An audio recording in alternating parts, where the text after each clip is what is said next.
Assalamualaikum warahmatullahi wabarakatuh. Kami dari kelompok 9 Administrasi Pendidikan kelas B akan mempresentasikan hasil kerja kelompok kami dengan judul isi dalam karya ilmiah. Perkenalkan, ini nama anggota kami. Ada Eril Aisyah Adiasasti, Fadlan Syaban, sama saya, Saja Salsabila.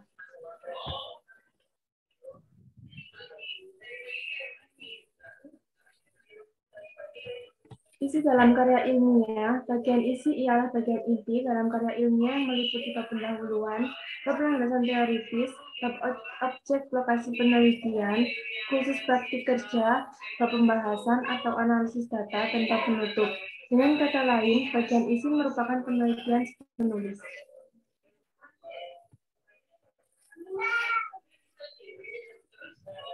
Bagian pembahasan.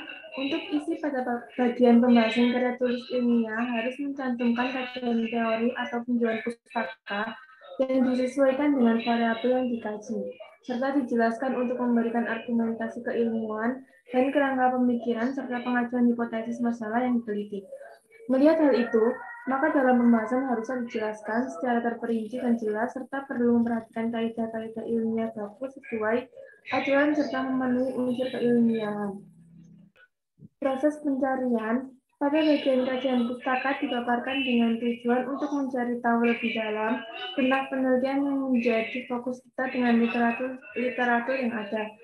Proses pencarian dibagi menjadi dua, yaitu sudah diketahui, yaitu sumber yang dituliskan atau belum dituliskan dengan mencari di internet dan di perpustakaan. Belum diketahui, yaitu topik penelitian yang objek kajiannya belum diteliti.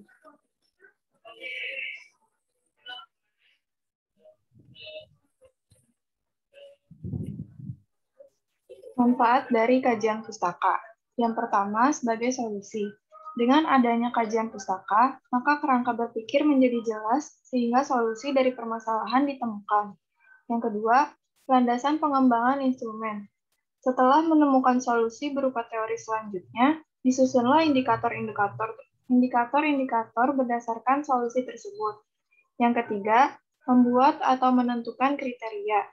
Terkait dengan penelitian evaluasi, dalam membuat atau menentukan kriteria dengan dimulai pembentukan pernyataan terlebih dahulu. Yang keempat, memverifikasi hasil penelitian.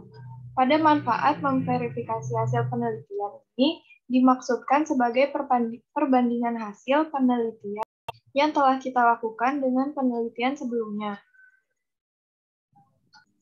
Macam-macam teori berdasarkan jenis penelitian yang dilakukan. Yang pertama, kajian pustaka penelitian kuantitatif. Teori dalam penelitian kuantitatif dapat diartikan sebagai seperangkat gagasan konstrak atau variabel yang saling berhubungan, yang berasosiasi dengan proposisi atau hipotesis yang memerinci hubungan antar variabel. Yang kedua, kajian pustaka penelitian kualitatif. Dalam penelitian kualitatif, teori seringkali digunakan untuk menjelaskan perilaku dan sikap tertentu. Teori tersebut dapat menjadi sempurna dengan adanya variabel, konstrak, dan hipotesis penelitian.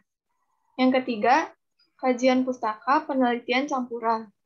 Teori dalam penelitian metode campuran biasanya diterapkan secara deduktif, misalnya dengan pengujian atau verifikasi teori kuantitatif atau secara induktif, misalnya dengan pemunculan teori atau pola kuantitatif. Yang keempat, kajian pustaka teori normatif. Kajian pustaka normatif cocok untuk penelitian ilmu sosial yang terbatas pada mempelajari apa yang dapat diuji secara empiris.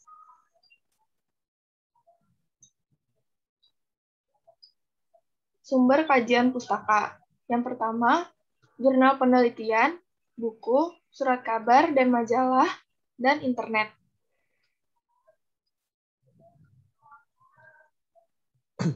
Selanjutnya, macam-macam metode penelitian karya ilmiah.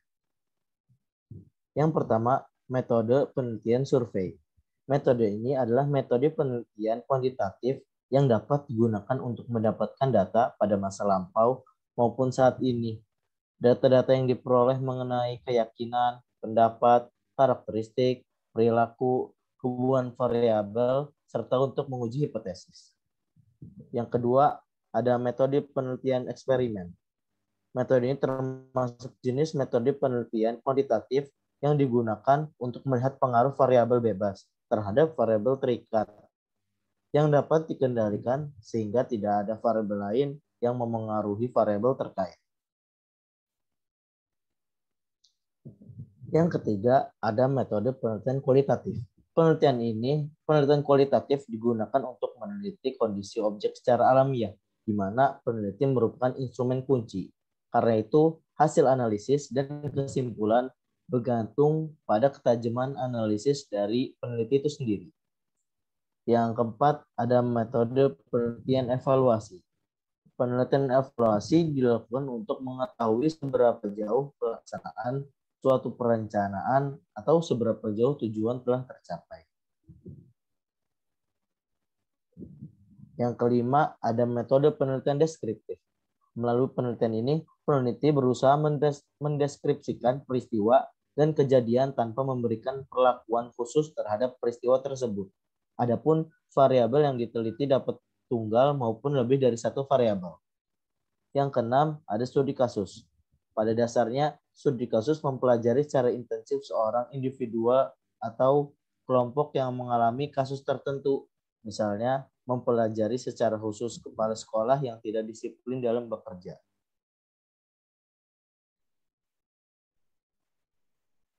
Sekian dari kelompok kami, kurang lebihnya mohon maaf. Wassalamualaikum warahmatullahi wabarakatuh.